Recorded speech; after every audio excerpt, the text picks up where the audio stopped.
وہاں جلال کا تصور ہے، لا الہ الا اللہ میں یہ پیغام ہے، رب کو راضی کرنا ہے، محمد الرسول اللہ میں یہ پیغام ہے، راضی کرنا ہے۔ کیا مطلب ہے؟ رب سے رشتہ تمہارا جڑ جائے گا تو محمد کی غلامی میں آ جاؤ گے، تو پھر ایک دوسرے کے ساتھ جیسے ہونٹ جفیاں ڈال دیتے ہیں، ہونٹ ایک دوسرے کو چوم لیتے ہیں، اسی طرح ساری انسانیت کو ایک دوسرے کے گلے میں لگا دو گے اگر مسلمان ہو تم۔ اس لیے مسلمان بھائیو، آخر میں یہی کہوں گا، آخر میں یہی پیغام دینا چاہتا ہوں کہ آج دنیا جتنی بھی بڑھ جائے تم سے آگے کوئی نہیں بڑھ سکتا، کیونکہ قرآن پاک جیسا علم تمہارے پاس ہے، پیارے نبی کی حدیث جیسا علم تمہارے پاس موجود ہے، اور پاکستان جیسا ملک تمہارے پاس ہے جہاں ہر قسم کے وسائل تمہارے پاس ہیں۔ پہاڑی سلسلہ دیکھو، یہاں جیسا کوئی دکھائے، پانی کا سسٹم دیکھو، نہری نظام دیکھو، یہ قدرتی وسائل دیکھو، یہاں جیسا کوئلے کی کانیں دیکھو، معدنیات دیکھو، جمادات دیکھو، اور مختلف قسم کے پھل دیکھو، غلجات دیکھو، پانی کا نظام دیکھو،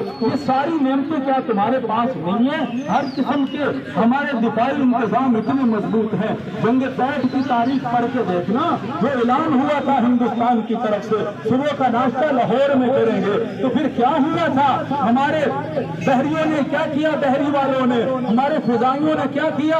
دنیا کی تاریخ میں 1 منٹ میں 5 جہاز گرانے والا کوئی لاؤنا پائلٹ ہمارا وہ پاکستان کے پاس ہے، 300 ٹینکوں کو روکنے والے، جسموں پہ دم باندھ کے لیٹ کے نعرہ تکبیر لگانے والے صدر ایوب کی وہ تقریر 2 منٹ کی پڑھ کے دیکھو، آج تاریخ میں موجود ہے۔ اس نے کیا کہا تھا؟ مسلمانوں اٹھو، ہندوستان نے اعلان کیا ہے صبح کا ناشتہ لاہور میں کریں گے۔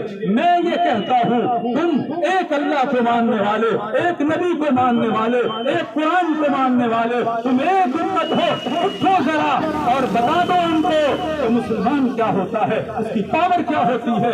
دیکھو آج دنیا ان کو سلام پیش کرتی ہے، کرنا بھی چاہیے، کیونکہ انہوں نے ایسا دفاع، یہ سارے سلطنت کے ثبوت جو ہیں یہ میرے تیرے پاس ہیں اس وطن میں۔